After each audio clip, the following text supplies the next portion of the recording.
Okay, so chapter 3 is research methodology. So first of all, we will have a look at what are the required or necessary headings of this chapter. Required headings means कि ये वो headings हैं जो आप skip नहीं कर सकते या हमने लाजमी include करनी है इस chapter के अंदर. The first heading is research approach, research design, source of data, corpus, selected text, जो भी आपकी सोर्स है उसकी आपके डाटा की. देन सैम्पलिंग टेक्निक कि आपने वो सिलेक्ट कैसे किया है अपना data. Research instruments, data collection procedure, data analysis techniques, ethical considerations. Ethical considerations का मतलब ये होता है कि लेट्स सपोज कि अगर आपके कोई ह्यूमन पार्टिसिपेंट्स हैं, आप कोई ऑब्जर्वेशन कर रहे हैं किसी क्लासरूम में बैठ के टीचर्स की टीचिंग की या स्टूडेंट्स के लर्निंग की, तो आपने उनसे पहले परमिशन ली है. अगर आप किसी इंस्टीट्यूट के अंदर जाके क्लासरूम में जाके उनका डाटा कलेक्ट करना चाहते हैं, टीचर्स के इंटरव्यूज़ करना चाहते हैं, तो इंस्टीट्यूट के हेड से टीचर्स से आपने परमिशंस ली हैं या नहीं ली. अगर आप किसी बुक का रिव्यू कर रहे हैं, उसके ऑथर से आपने परमिशन ली है. इसी तरह से अगर आप कोई मूवीज़ या ऑनलाइन कोई डेटाबेस एक्सेस कर रहे हैं और अगर वो एनक्रिप्टेड है या ओपन एक्सेस नहीं है, तो आपने प्रॉपर परमिशंस ली हैं या नहीं ली. They are known as ethical considerations. Sorry. Then comes reliability, validity and trustworthiness. Specially अगर आपका जो डाटा है वो सर्वे, ऑब्जर्वेशन या क्लास रूम और लैंग्वेज स्टडीज़ से रिलेटेड हो, तो वहाँ पे रिलायबिलिटी, वैलिडिटी और ट्रस्टवर्दीनेस इंक्लूडेड करनी पड़ती है. और उसके क्राइटेरियाज या आपने कैसे वेरीफाई किया है अपना डाटा, उसके क्राइटेरियाज होते हैं, वो भी आपने अपने डाटा के अंदर इस चैप्टर के अंदर इंक्लूड करने होते हैं कि आपने अपने डाटा की रिलायबिलिटी, वैलिडिटी और ट्रस्टवर्दीनेस जो है वो कैसे वेरीफाई की है. अब रिसर्च अप्रोच जो है उसकी डिफरेंट टाइप्स होती हैं. कौन कौन सी टाइप्स हैं? क्वालिटेटिव रिसर्च अप्रोच हो सकती है आपकी, क्वांटिटेटिव हो सकती है और मिक्स्ड मेथड भी हो सकती है. यानी एक तो क्वालिटेटिव होती है जिसमें आप अपना डाटा क्वालिटेटिवली लेते हैं और आप उसमें से मतलब काउंट नहीं करते, आप 1 2 3 करके आप क्वालिटी वाइज जाते हैं. जैसे थीमेटिक एनालिसिस में होता है कि आप देते हैं कि ये थीम्स प्रोमिनेंट हैं, ये चीज़ें जो हैं वो हाईलाइट हो रही हैं, लेकिन आप क्वांटिफाई नहीं करते उसको कि इतने % है या इतनी दफ़ा हो रहा है. सो उसको हम कहते हैं क्वालिटेटिव अप्रोच. क्वांटिटेटिव में आप क्या करते हैं, आप लेट्स सपोज कि आप कहते हैं कि स्टूडेंट्स को 100 वर्ड्स की लिस्ट दी गई थी याद करने के लिए. इन स्टूडेंट्स को वो 100 वर्ड्स जो है वो एक्टिविटीज़ के थ्रू सिखाए गए थे.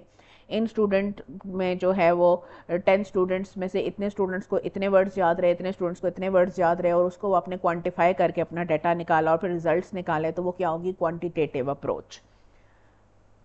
मिक्स्ड मेथड अप्रोच में आप क्या करते हैं कि आपका डाटा जो है वो क्वांटिटेटिव होता है और आप उसका एनालिसिस जो है वो क्वालिटेटिव टर्म्स में करते हैं, या फिर आपका आधा डाटा क्वांटिटेटिव होता है और आधा डाटा क्वालिटेटिव होता है. तो तीनों तरह की रिसर्चेस पॉसिबल हैं. प्योरली क्वालिटेटिव रिसर्च भी हो सकती है, प्योरली क्वांटिटेटिव रिसर्च भी हो सकती है, और मिक्स्ड मेथड रिसर्च यानी कुछ पोर्शंस क्वालिटेटिव और कुछ पोर्शंस क्वांटिटेटिव भी हो सकते हैं. अब सिलेक्शन किस चीज़ पर डिपेंडेंट होती है कि आपने कौन सी अप्रोच चूज़ करनी है, या आपने सबसे पहले अपनी रिसर्च पे बताना होता है. लाइक आप लिखते हैं this study is based on a qualitative approach, या this study is this is a quantitative research, this is a mixed method research. यहाँ से आप अपना जो चैप्टर 3 है वो स्टार्ट करते हैं. इस स्टार्ट में ही आप बताते हैं कि आपने कौन सी अप्रोच यूज़ की है, क्वालिटेटिव यूज़ की है, क्वांटिटेटिव यूज़ की है, या मिक्स्ड मेथड अप्रोच यूज़ की है. सारी बात है, आप उसका रीज़न भी बताते हैं. और रीज़न क्या होते हैं? आपके रिसर्च ऑब्जेक्टिव्स होते हैं, नेचर ऑफ डाटा होता है और रिसर्च क्वेश्चंस होते हैं. ये 3 चीज़ें डिटरमिन करती हैं कि आपकी जो रिसर्च है वो क्वालिटेटिव होगी, क्वांटिटेटिव होगी या मिक्स्ड मेथड होगी. जैसे लेट्स सपोज कि अगर आप ये प्रूव करना चाह रहे हैं कि जो लर्नर्स हैं उनको अगर एक क्लासरूम के अंदर अगर उन्हें कोई भी चीज़ जो है वो एक एक्टिविटी के थ्रू सिखाई जाए तो वो जल्दी सीखते हैं एज़ कम्पेयर टू कि अगर उन्हें रोट लर्निंग करवाई जाए. अब उसके लिए आपको क्वांटिटेटिव डाटा चाहिए होगा, प्री टेस्ट, पोस्ट टेस्ट और कंपैरिजंस चाहिए होंगे. तो आपके जो नेचर ऑफ डाटा है और जो आपके जो रिसर्च ऑब्जेक्टिव्स और रिसर्च क्वेश्चंस हैं वो डिटरमिन करेंगे कि आप क्वांटिटेटिव जो अप्रोच है उसको यूटिलाइज करें एटलीस्ट पार्शली। इसी तरह से अगर एक नॉवल या किसी एक बुक का पोएम का अगर आप एनालिसिस करना चाहते हैं और आप ये देखना चाहते हैं कि जो लैंग्वेज है वो किस तरह से यूटिलाइज की गई है to highlight the feelings of the writer, तो आप उस वैसे थीम्स चूंकि आइडेंटिफाई करना चाह रहे हैं तो you can go for a qualitative analysis. लेकिन एट द सेम टाइम आप उसको क्वांटिटेटिव एनालिसिस भी कर सकते हैं प्रोवाइडेड कि आप लैंग्वेज फीचर्स को एनालाइज करना चाह रहे हों कि कौन सी जो मेटाफर है वो कितनी दफ़ा यूज़ हुई है, कौन सी जो लैंग्वेज फीचर है वो कितनी दफ़ा यूज़ हुआ है। तो अगेन इट डिपेंड्स कि आपके रिसर्च ऑब्जेक्टिव्स क्या है, आपकी नेचर ऑफ डाटा क्या है और आपके रिसर्च क्वेश्चंस क्या हैं। वो डिटरमिन करता है कि आप क्वालिटेटिव अप्रोच यूज़ करेंगे, क्वांटिटेटिव अप्रोच यूज़ करेंगे या मिक्स्ड मेथड अप्रोच यूज़ करेंगे। लेकिन जो भी अप्रोच आप यूज़ करते हैं वो अपने थर्ड चैप्टर के बिल्कुल स्टार्ट में सबसे पहली चीज़ जो आप करते हैं वो ये करते हैं कि आप ये बताते हैं कि आपकी जो रिसर्च अप्रोच है वो किस टाइप की है, यानी आपकी जो रिसर्च है वो क्वांटिटेटिव है, क्वालिटेटिव है या मिक्स्ड मेथड है, और क्यों है। Then comes your research design. उसमें आप रिसर्च डिज़ाइन जो है वो आपका मिक्स्ड मेथड भी हो सकता है, किसी एक मेथड पे बेस्ड भी हो सकता है। लिटरेचर में अगर आप रिसर्च कर रहे हैं तो टेक्सचुअल एनालिसिस भी हो सकता है, नैरेटिव एनालिसिस भी हो सकता है। लिंग्विस्टिक्स में जो मेथड्स आप यूज़ कर सकते हैं वो डिस्कोर्स एनालिसिस और कॉर्पस एनालिसिस के यूज़ कर सकते हैं। लिमिटेड नहीं है, और मेथड्स भी हैं। ये सिर्फ कुछ एग्जांपल्स दिए हैं आपको कि ये मेथड्स आप यूज़ कर सकते हैं। फिर ईएलटी में यानी लैंग्वेज टीचिंग से रिलेटेड अगर आप रिसर्च कर रहे हैं तो सर्वे रिसर्च हो सकती है, एक्सपेरिमेंटल रिसर्च हो सकती है और केस स्टडी हो सकती है। So these are some of the methods जो अपने रिसर्च डिज़ाइन में आप इंक्लूड कर सकते हैं अगर आप लिटरेचर बेस्ड स्टडी कर रहे हों, अगर आप लिंग्विस्टिक्स बेस्ड स्टडी कर रहे हों या अगर आप ईएलटी में रिसर्च कर रहे हों। Then comes the next part, that is research domain and context. So अगर आप लिटरेचर में रिसर्च कर रहे हैं तो उसमें ज़ाहिरी बात है आपकी जो रिसर्च डोमेन और कॉन्टेक्स्ट होगी उसमें आप या तो टेक्स्ट सेलेक्ट करेंगे या ऑथर सेलेक्ट करेंगे या फिर आप दोनों सेलेक्ट करेंगे। क्योंकि आप लिटरेचर पे रिसर्च कर रहे हैं ना, तो या तो आप ऑथर सेलेक्ट करेंगे क्योंकि इस ऑथर को मैंने स्टडी करना है या इन ऑथर्स को मैंने स्टडी करना है, इस टेक्स्ट को मैंने स्टडी करना है या इन टेक्स्ट को स्टडी करना है। तो ये आपकी डोमेन और कॉन्टेक्स्ट कहलाएंगे। लिंग्विस्टिक्स में स्पीच कम्युनिटी जिसको आप स्टडी करना चाहते हैं, अगर आप सोशल मीडिया पे कोई चीज़ स्टडी करना चाह रहे हैं या अगर आप कोई कॉर्पस बेस्ड स्टडी करना चाह रहे हैं तो वो आपकी डोमेन और कॉन्टेक्स्ट कहलाएंगे। जी, आप because it is English, BS in English, तो आप लिटरेचर, लिंग्विस्टिक्स और ईएलटी में से किसी एक पे रिसर्च करेंगे। You can select any but out of these three. ELT में अगर आप रिसर्च करेंगे तो आपकी डोमेन और कॉन्टेक्स्ट में कौन सी तीन चीज़ें आ सकती हैं? इंस्टीट्यूशंस आ सकते हैं, क्लासरूम्स आ सकते हैं और लर्नर्स आ सकते हैं। यानी आप इंस्टीट्यूट बेस्ड रिसर्च कर सकते हैं कि यूनिवर्सिटी के जो स्टूडेंट्स हैं वो अपनी जो लेट सपोज कि यूनिवर्सिटी के जो स्टूडेंट्स हैं उनकी लैंग्वेज इंग्लिश लैंग्वेज यूज़ में उनकी मदर टंग कैसे इन्फ्लुएंस करती है, इंस्टीट्यूट बेस्ड स्टडी हो जाएगी। क्लासरूम बेस्ड स्टडी भी कर सकते हैं कि 6th ग्रेड के जो लर्नर्स हैं वो कैसे करते हैं, और लर्नर बेस्ड स्टडी भी कर सकते हैं कि 6 year olds जो हैं वो कैसे लैंग्वेज लर्निंग करते हैं। तो या वोकेबलरी लर्निंग या ग्रामर रूल्स की लर्निंग, तो वो क्या होगी, वो आपकी डोमेन और कॉन्टेक्स्ट होगी। So in literature your domain and context is text and authors. In linguistics, your domain and context is speech community, social media, and corpus. In ELT, your domain and context is institution, classroom, and learners. So I hope domain and context are clear.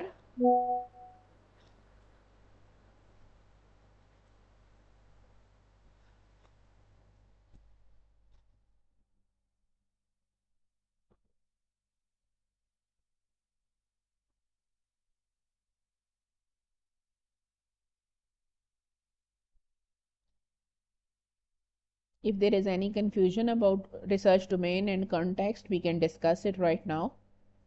Otherwise, we can move on to the next section.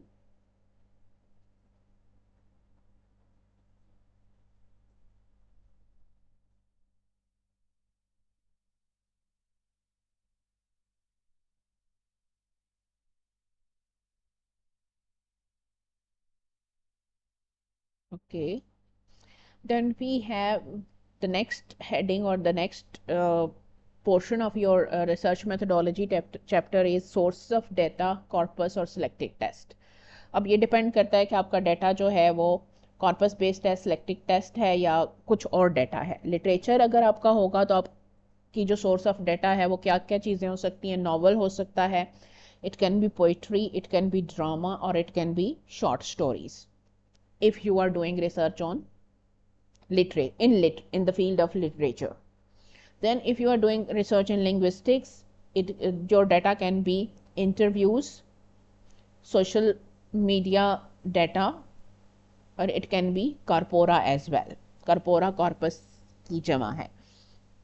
Corpus is basically a collection of texts जो किसी भी selected field से related हो सकती हैं, जिनके अंदर से फिर हम किसी एक पर्टिकुलर फीचर या फीचर्स को लेके हम रिसर्च करते हैं कि ये फीचर या फीचर्स जो हैं वो इस कॉर्पस या इस डाटा सेट के अंदर कितनी दफ़ा रेकर कर रहा है या रेकर कर भी रहा है या नहीं.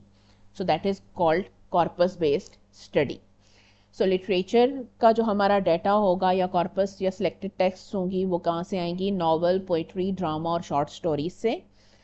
लिंग्विस्टिक्स में हमारा डाटा, कॉर्पस या सिलेक्टेड टेस्ट कहाँ से आएंगी. इंटरव्यूज से, सोशल मीडिया डाटा से या फिर कॉर्पोरा से. बिल्कुल आप एक से ज़्यादा मल्टीपल ऑथर्स पे भी रिसर्च कर सकते हैं at the same time. Depends on the topic again. Like let's suppose अगर आप किसी सोशल इशू के ऊपर रिसर्च कर रहे हैं तो आप 2-3 राइटर्स जो हैं जिन्होंने उस सोशल इशू पे काम किया है आप उनकी सिलेक्टेड टेक्स्ट पे भी काम कर सकते हैं और सिर्फ एक राइटर के एक नॉवल और एक राइटर के 2-3 नॉवेल्स पे भी काम कर सकते हैं. Depends on the scope of your research. Then in ELT, your data corpus or selected tests will come from questionnaires, interviews, and classroom observations. They can also come from pre-test, post-test data, but that can be included in classroom observations. Then come sampling techniques. अब यानी आपका जो data है वो आपने सारे का सारा तो नहीं उठाना. लाइक लेट्स सपोज अगर आप ये कहते हैं कि मैंने शेक्सपियर के प्लेस के ऊपर स्टडी करनी है तो आप उसके सारे के सारे प्लेस तो स्टडी नहीं करेंगे. You will select his some of his place 1 2 3 4 जितने भी उस. अब आप किस बेस पे ये डिसाइड करेंगे कि कौन से प्लेस स्टडी करने हैं और कौन से प्लेस स्टडी नहीं करने. Let's suppose you want to study novels और आप ये डिसाइड करते हैं that you are going to study novels of Jane Austen. तो किस बेस पे आपने डिसाइड किया कि आप जेन ऑस्टन के नॉवेल स्टडी करेंगे और जॉर्ज इलियट के नॉवेल्स को स्टडी नहीं करेंगे. कोई क्राइटेरिया होगा ना. वो क्राइटेरिया हम सेट करते हैं. उस क्राइटेरिया को हम कहते हैं सैम्पलिंग. अब ये जो सैम्पलिंग है इसकी कुछ क्राइटेरियाज होते हैं डिफरेंट. अब वो जो क्राइटेरियाज हैं they are known as sampling technique. तो कौन कौन सी सैम्पलिंग टेक्निक्स या टाइप्स हैं हमारे पास. The first one is purposive sampling, second one is convenience sampling, third one is random sampling. अब इसमें हम ये जो टेक्निक्स हैं या ये जो टाइप्स हैं ये किस चीज़ पे बेस्ड होती हैं. सैम्पल साइज पे और सिलेक्शन क्राइटेरिया पे. यानी हमें कितना सैम्पल साइज चाहिए और हमारा सिलेक्शन क्राइटेरिया क्या है उसकी बेस पे हम डिसाइड करते हैं कि हमने पर्पसिव सैम्पलिंग करनी है, कन्वीनियंस सैम्पलिंग करनी है या रैंडम सैम्पलिंग करनी है. पर्पसिव सैम्पलिंग में हम क्या करते हैं कि हम रैंडम सैम्पलिंग से हम स्टार्ट ले लेते हैं. रैंडम सैम्पलिंग में हम क्या करते हैं कि हम रैंडमली सिलेक्ट कर लेते हैं. रैंडमली सिलेक्शन का मतलब ये है कि लेट्स सपोज के हम ये कहते हैं कि हमने लेट्स सपोज के जेंडर बायस के ऊपर जिन राइटर्स ने लिखा है हम उनको स्टडी करना चाहते हैं, या जेंडर इनइक्वालिटी के ऊपर जिन राइटर्स ने लिखा है हम उनको स्टडी करना चाहते हैं फ्रॉम 18th सेंचुरी. हमने रैंडमली उसमें से एक राइटर यानी जेन ऑस्टन को पिक कर लिया and the sampling was random. यानी कोई क्राइटेरिया नहीं था, कोई और नहीं था, बस रैंडमली एक ऑथर हमने बीच में से पिक कर लिया। जैसे होता है ना, पर्चियां डाली और बीच में से एक पर्ची उठा ली, that is basically random sampling. या 2 या 3 पर्चियां उठा ली और कोई रीज़न नहीं है, जस्ट रेंडमली एक ऑथर को हमने पिक कर लिया। जैसे क्लासरूम्स में अगर आप ये कहते हैं कि ये स्टूडेंट्स थे, हमने सर्वे करना था टू आइडेंटिफाई कि कौन कौन से स्टूडेंट्स जो हैं वो कंफर्टेबल फील करते हैं सेल्फ स्टडी में, और कौन से स्टूडेंट्स हैं जो वो कंफर्टेबल फील करते हैं टीचर गाइडेड स्टडी में। तो हमने वो जो सर्वे या जो क्वेश्चनेयर था वो हमने 30 स्टूडेंट्स में डिस्ट्रीब्यूट किया। कौन से स्टूडेंट्स, किस बेस पे हमने डिसाइड किया कि हमने कौन कौन से स्टूडेंट्स को देना, हमने रैंडमली दे दिया, जो मिले या सामने आया हमने उनको दे दिया। रैंडमली डिसाइड कर लिया कि बस इस यूनिवर्सिटी में जाएंगे और इस यूनिवर्सिटी के स्टूडेंट्स को दे देंगे, और कोई क्राइटेरिया नहीं था, just randomly. That is called random sampling. Then comes convenience sampling. Convenience sampling में हम अपनी कन्वीनियंस देखते हैं। ये स्कूल मेरे घर के नज़दीक था, इस स्कूल की प्रिंसिपल मेरी जानने वाली थी, सो उन्होंने मुझे परमिशन दे दी कि मैं उनके स्कूल में एक क्लास को 30 डेज़ के लिए इस टेक्निक के थ्रू वोकेबलरी टीचिंग करूं, और दूसरी क्लास की टीचर को कहूँ कि अपने नॉर्मल तरीके से वोकेबलरी टीचिंग करे, और एक मेरा बनाया हुआ एक टेस्ट जो है वो 1 मंथ के एंड पे उनसे ले ले। तो बिकॉज इट वॉज कन्वीनियंट, सो मैंने ये कन्वीनियंट सैम्पलिंग कर ली। इसी राइटर का नावल क्यों चूज़ किया, क्योंकि ये मैंने पहले पढ़ा हुआ था, मेरा फेवरेट नावलिस्ट है, कन्वीनियंट था, सो मैंने कन्वीनियंस के पॉइंट ऑफ व्यू से सैम्पलिंग कर ली। ये सोशल मीडिया पर्सनालिटी है, इसी की जो यूट्यूब वीडियोस थी आपने उन्हीं को क्यों एनालाइज किया, बिकॉज इसकी एक्सेस ईजी थी, बाकियों की एक्सेस रिस्ट्रिक्टेड थी। That is known as convenience sampling.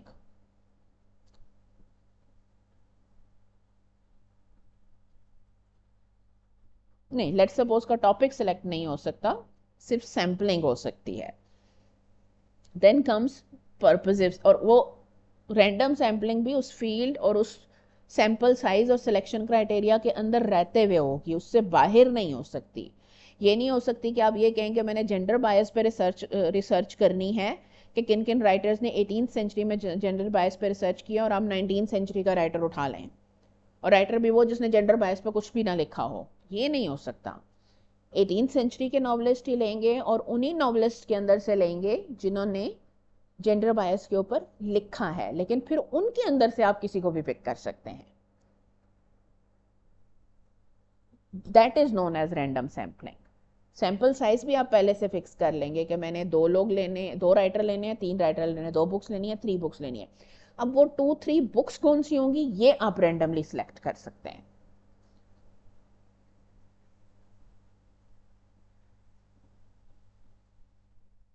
अब जो पर्पसिव सैम्पलिंग होती है उसमें आप क्या करते हैं कि आप जो अपनी सिलेक्शन होती है वो पर्पस की बेस पे करते हैं, यानी कुछ स्पेसिफिक करेक्टरिस्टिक्स की बेस पे आप पार्टिसिपेंट्स को सिलेक्ट करते हैं। जैसे लेट्स सपोज कि आप सिलेक्ट कर रहे हैं अपने क्लासरूम के लिए आपने एक्सपेरिमेंट करना है कि इस टेक्निक से जो लर्नर्स हैं वो ग्रामर का ये वाला जो रूल है वो ज़्यादा इजीली सीखते हैं, आप ये रिसर्च करना चाह रहे हैं। अब आप सेलेक्ट करते हैं पर्पसफुली कि ग्रेड 6 के लर्नर्स ही आपने चूज करने हैं, मिक्स जेंडर क्लासरूम ही सिलेक्ट करना है, क्योंकि आप मेल और फीमेल दोनों का डाटा इकट्ठा करना चाह रहे हैं। आपने 30 स्टूडेंट्स ही सिलेक्ट करने हैं because you want a considerable number of learners, ताकि इनवैलिड होने का चांस ना रहे। आप मिडिल क्लास लर्नर्स का स्कूल ही, मिडिल क्लास एरिया का स्कूल ही चूज़ करना चाह रहे हैं। वाई? बिकॉज अगेन आप इकोनॉमिक फैक्टर्स का बहुत ज़्यादा इन्फ्लुएंस जो है वो अपनी रिसर्च पे नहीं लाना चाह रहे कि अगर आप एलीट स्कूल या बहुत पुअर स्कूल को सिलेक्ट करेंगे तो उनके जो इकोनॉमिक फैक्टर्स हैं वो भी उनकी लर्निंग पे एक बहुत बड़ा इन्फ्लुएंसिंग फैक्टर बन जाएंगे, but you don't want to add that. तो ये क्या हो गई पर्पसिव सैम्पलिंग, कि आपने अपने पर्पस के हिसाब से आपने उसको सिलेक्ट किया। सिलेक्शन क्राइटेरिया जो आपका अपनी रिसर्च से रिलेटेड क्राइटेरिया था कि आपकी रिसर्च के ऑब्जेक्टिव्स क्या हैं, आपके रिसर्च क्वेश्चंस क्या हैं, आपका रिसर्च ऑब्जेक्टिव क्या है, उसके हिसाब से आप एक क्राइटेरिया बनाते हैं कि आपको किस तरह का सैंपल चाहिए। उस क्राइटेरिया के अंदर रहते हुए फिर आप इन तीनों में से कोई एक टेक्निक सेलेक्ट करते हैं जो आपके लिए सबसे ज़्यादा सूटेबल हो। यस, लर्नर्स भी आप कर सकते हैं, रैंडम सैम्पलिंग भी कर सकते हैं, कन्वीनियंस सैम्पलिंग भी कर सकते हैं, पर्पसिव सैम्पलिंग भी कर सकते हैं, but it depends on sample size and it also depends on your selection criteria. So I hope sampling technique is clear now.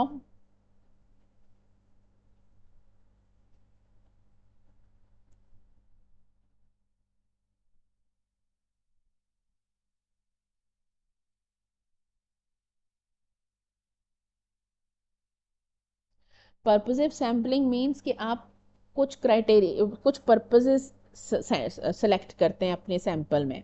जैसे लेट्स सपोज कि आप कहते हैं कि अगर मैंने लेट्स सपोज कि अगर मैंने नॉवलिस्ट्स लेने हैं तो वो 18th सेंचुरी का ही नॉवलिस्ट हों, फीमेल राइटर्स ही हों, उन्होंने जेंडर बायस से रिलेटेड कुछ ना कुछ लिखा हो और उनके जो नॉवेल्स हैं वो मैस पब्लिकेशन उनकी हुई हो और वो पॉपुलर नॉवेलिस्ट्स रही हूँ,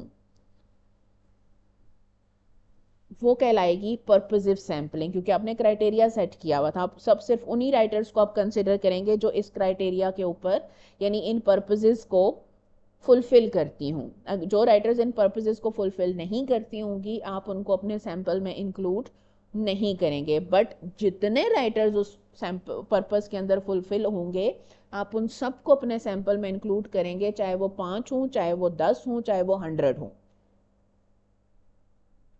फिर आप उनको मजीद लिमिट नहीं करेंगे।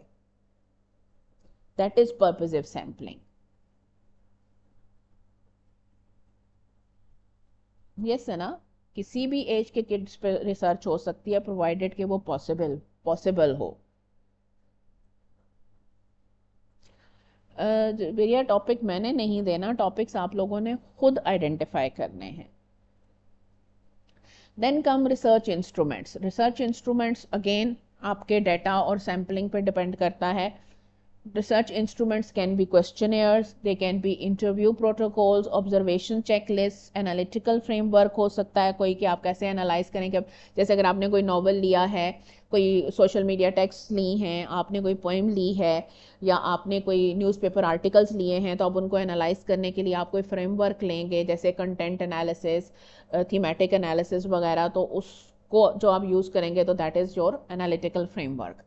वैलिडिटी और रेलेवेंस को आप एक्सप्लेन करेंगे, specially in case of questionnaire and interviews and observations, कि आपने उनकी वैलिडिटी और रेलेवेंस कैसे आइडेंटिफाई की है। Then comes data collection procedure. इसमें ऑब्वियसली आप इंक्लूड करेंगे परमिशन अगर नेसेसरी थी, पार्टिसिपेंट सिलेक्शन आपने कैसे की, डाटा कलेक्शन कैसे की गई है, फिर डाटा रिकॉर्डिंग कैसे की गई है, एथिकल कंप्लायंस थी या नहीं थी, और स्टेप बाय स्टेप एक्सप्लेनेशन होगी, स्पेशली अगर पार्टिसिपेंट बेस्ड आपका डाटा है तो। जैसे अगर नॉवल है या न्यूज़पेपर आर्टिकल है या जर्नल आर्टिकल है तो ज़ाहिर बात है उसके लिए आपको स्टेप पार्टिसिपेंट सिलेक्शन की, परमिशंस की ज़रूरत नहीं है, डाटा रिकॉर्डिंग की भी ज़रूरत नहीं है। अब डाटा एनालिसिस की टेक्निक्स कौन कौन सी हैं, लिटरेचर में हम कौन सी टेक्निक्स यूज़ करते हैं, थीमेटिक एनालिसिस की टेक्निक हम यूज़ करते हैं और टेक्सचुअल एनालिसिस की टेक्निक यूज़ करते हैं। लिंग्विस्टिक्स में हम डिस्कोर्स एनालिसिस और कॉर्पस एनालिसिस की टेक्निक्स को यूज़ कर सकते हैं। Then ethics, reliability and validity. Ethical considerations, you have to take consent of participants, you have to maintain confidentiality. अगर कोई इस तरह का टॉपिक था या आपने पार्टिसिपेंट्स को एनोनिमिटी जो है वो आपने इंश्योर की थी कि उनका नाम कहीं नहीं लिखा जाएगा, then you have to make sure कि उनका नाम कहीं ना आए। अगर उन्होंने कोई पर्सनल इंफॉर्मेशन शेयर की थी ऑन द बिलीफ कि ये कॉन्फिडेंशियल रहेगी, then that information should remain confidential. So consent, confidentiality, anonymity, ये वो एथिकल कंसिडरेशंस हैं जो एक रिसर्चर की रिस्पॉन्सिबिलिटी होती है कि वो मेंटेन रखे। देन क्वांटिटेटिव स्टडीज़ में रिलायबिलिटी और वैलिडिटी आपने प्रूव करनी होती है कि अगर आपने कोई प्री टेस्ट पोस्ट टेस्ट बनाया है तो उसकी रिलायबिलिटी और वैलिडिटी आपने कैसे चेक की, अगर कोई क्वेश्चन एयर था तो उसकी रिलायबिलिटी और वैलिडिटी कैसे वेरीफाई की गई, अगर कोई इंटरव्यू था तो उसके क्वेश्चंस और आंसर्स की रिलायबिलिटी और वैलिडिटी कैसे चेक की गई। उसके बहुत सारे तरीके होते हैं, जैसे अगर आपने कोई ऑनलाइन अगर किसी और रिसर्च से कोई बना बनाया सर्वे या रिसर्च फॉर्म लिया था तो that automatically makes it reliable and valid. इसी तरह से अगर आपने कोई किसी अपने सुपरवाइज़र से या अपने यूनिवर्सिटी के कुछ और टीचर्स से, एक्सपर्ट्स से उसको वेरीफाई कराया तो भी वो रिलायबल हो जाता है। इसी तरह से अगर आपने पहले एक पायलट स्टडी की, उसके रिजल्ट्स जो थे वो वेरीफाई किए और इसके बाद फिर बाकी सारे पार्टिसिपेंट्स में उसको डिस्ट्रीब्यूट किया तो वो भी उसको रिलायबल और वैलिड बना देता है। तो दैट अगेन डिपेंड्स कि आपका डाटा किस तरह का है, लेकिन रिलायबिलिटी और वैलिडिटी क्वांटिटेटिव डाटा की एस्टैब्लिश करनी बहुत ज़रूरी होती है। लिटरेचर रिसर्च में यूजली एथिकल कंसिडरेशंस नहीं होती, प्रोवाइडेड कि वो जो राइटर है उसने अपनी बुक जो है वो रिस्ट्रिक्ट ना की हुई हो, जो यूजली होती नहीं है। अमूमन जो बुक्स होती हैं, नॉवेल्स वगैरह, वो ओपन एक्सेस ही होते हैं।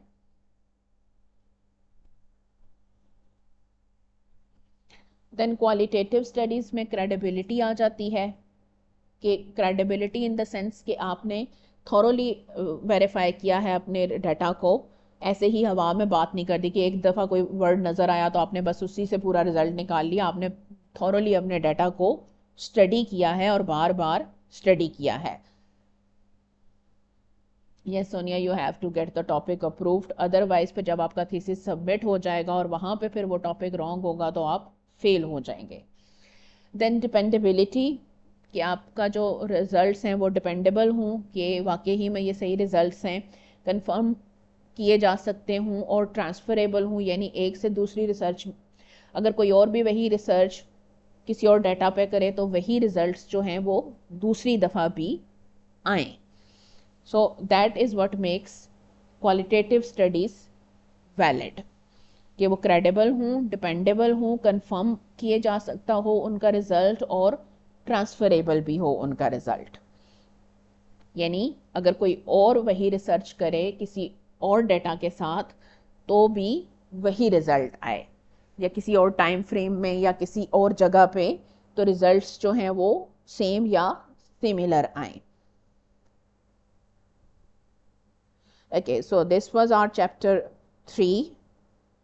I hope it is clear. If there are any questions, you can ask them in the comments.